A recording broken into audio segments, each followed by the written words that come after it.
Pemirsa, Yogyakarta kini punya kereta bandara. Transportasi yang sangat ditunggu-tunggu ini sudah siap digunakan. Dengan adanya kereta bandara ini bisa membangun konektivitas bukan hanya di wilayah Jogja, tapi juga sampai ke wilayah Jawa Tengah dan Jawa bagian selatan seperti Cilacap, Purwokerto, Kebumen, dan Banjarnegara. Berikut Metropedia bersama Anggi Hasibuan. Halo.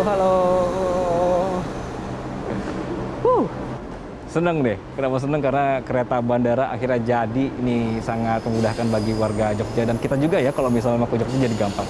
Nah, pertanyaan pertama yang akan muncul adalah pemirsa, apakah kereta ini sebenarnya udah bisa dipakai atau belum? Tapi kayaknya harus bersabar, masih PPKM. Jadi kita cerita dulu di sini. Kereta bandara ini rencananya akan mulai digunakan September, pemirsa, dan dengan tarif awal itu Rp20.000 per penumpang. Jadi dalam pengerjaannya, supaya layak digunakan, ini juga sudah dilakukan pengujian sarana terbatas atau tanpa penumpang pada jalur ganda sejak 19 Juli lalu. Nah, kemudian juga dilakukan uji coba pada jalur hilir dengan mengoperasikan KRDE dan juga rangkaian kereta api balas termasuk lokomotif diesel juga dites di sini, termasuk juga uji coba fasilitas operasional serta keamanan. Nah, jadi kalau misalnya dulu Anda naik kereta dari Bandara IA, penumpang itu akan naik kereta harus ke Tugu sampai ke stasiun Wojo. Nah, dari situ kemudian lanjut naik shuttle bus lagi atau bus Damri, jadi lama. Nah, kita lihat mana ini kereta. Oh, dari sini datanya. Oke. Jadi kalau untuk kali ini pada tahap awal operasional komersil disiapkan 30 perjalanan kereta api per hari, dan waktu tempuhnya ini lebih cepat sekali dibandingkan dengan menggunakan jalur darat dari pusat kota menuju bandara. Jadi akan lebih mudah ya. Kemudian juga sekarang karena sudah jadi kereta apinya, ini juga akan lebih mudah sekali. Anda bisa langsung dari Tugu, langsung ke bandaranya. Jadi cepat banget, jadi tanpa nyambung-nyambung lagi.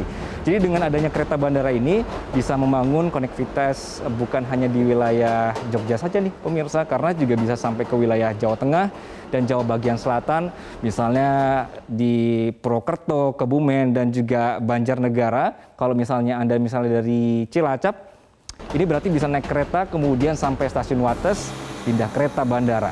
Gampang sekali.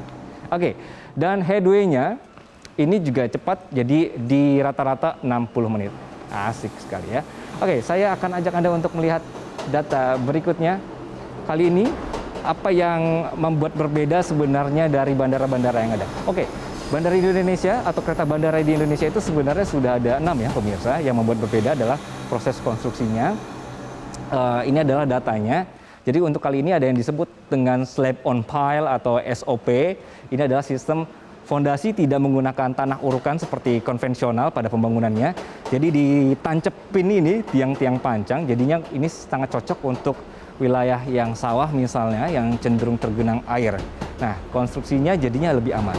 Kemudian dari Dirjen Kereta Api juga membangun jalur ganda kereta api bandara ini pada mulai Desember 2020, mulai dari stasiun Kedundang, kemudian ke arah Bandara YIA, ada 51 km ini adalah elevated atau melayang dengan 16 unit konstruksi jembatan serta 300 meter jalur 8 grade. Wah, inilah yang dibilang teknologinya berbeda ya. Jadi sekali lagi selamat deh untuk warga Jogja, mudah-mudahan sesuai dengan harapan pemerintah.